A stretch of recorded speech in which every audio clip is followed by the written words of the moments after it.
Greetings and salutations, Bill Nye here, ready to take you on a journey through time. Today we're diving deep into the amazing journey of the personal computer. We'll explore its humble beginnings and trace its evolution into the devices we rely on every single day. Before computers could fit on our desks, let alone in our pockets, they were a completely different beast. Back then they were massive, sometimes filling entire rooms. Imagine the sheer scale of these machines. These giants, often called mainframes, were incredibly expensive, representing a significant investment. They were primarily used by big companies for tasks like payroll and data processing, universities for research and complex calculations, or governments for census data and other large-scale operations were the main users. You certainly couldn't have one at home, that was simply out of the question. And they needed entire teams of highly trained experts just to keep them running smoothly and efficiently. They relied on punch cards, or massive magnetic tapes for data storage and input. This made even the simplest tasks incredibly slow and complicated, a far cry from the instant access we have today. For most people, computers were mysterious, often locked away behind glass walls, and definitely not personal at all.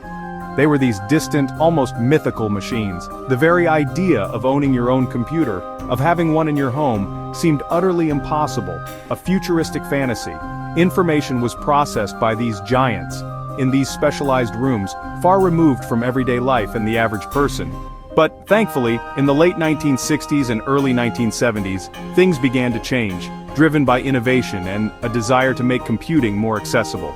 Thanks to the clever minds of engineers and scientists and the development of tiny new technologies like the microchip, the world of computers was about to get a whole lot smaller, more powerful, and much more personal.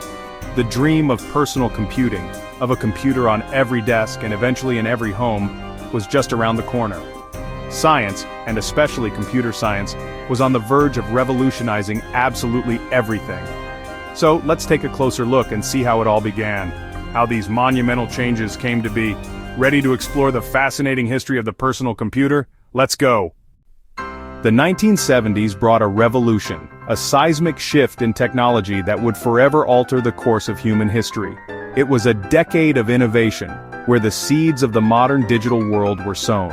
At the heart of this transformation was the microprocessor. This small but mighty invention was a game-changer. This tiny chip made it possible to build smaller, cheaper computers, making them more accessible than ever before.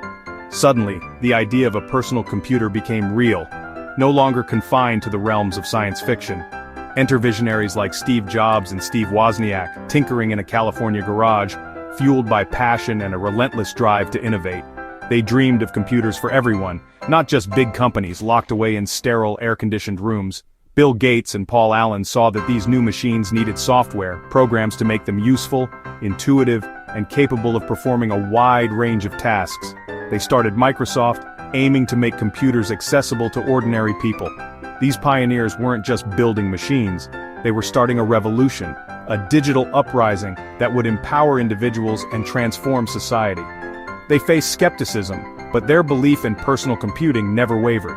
Their work opened the door for computers in homes and schools, fundamentally changing how we learn, work, and connect.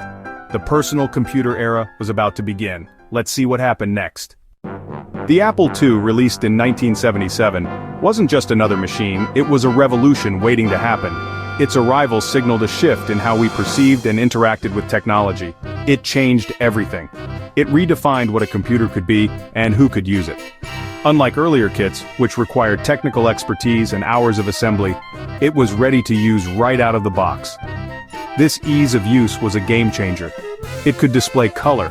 A feature that was rare and captivating at the time was user-friendly, with an intuitive interface that welcomed newcomers and made computers approachable for everyone.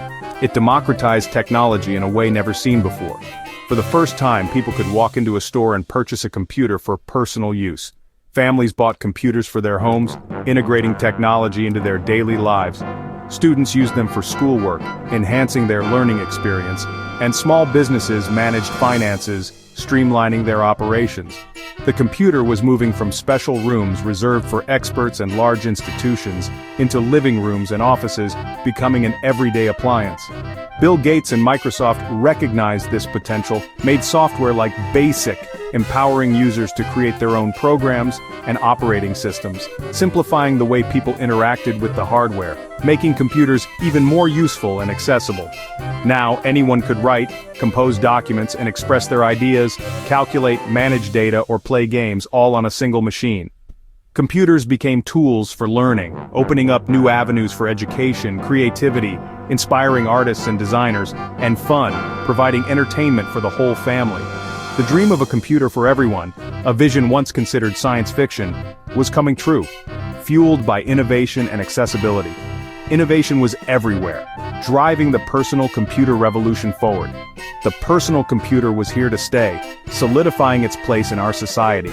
Let's see how it changed our lives, transforming the way we work, learn, and play. With personal computers, work and creativity transformed. Word processors replaced typewriters, making writing and editing easy.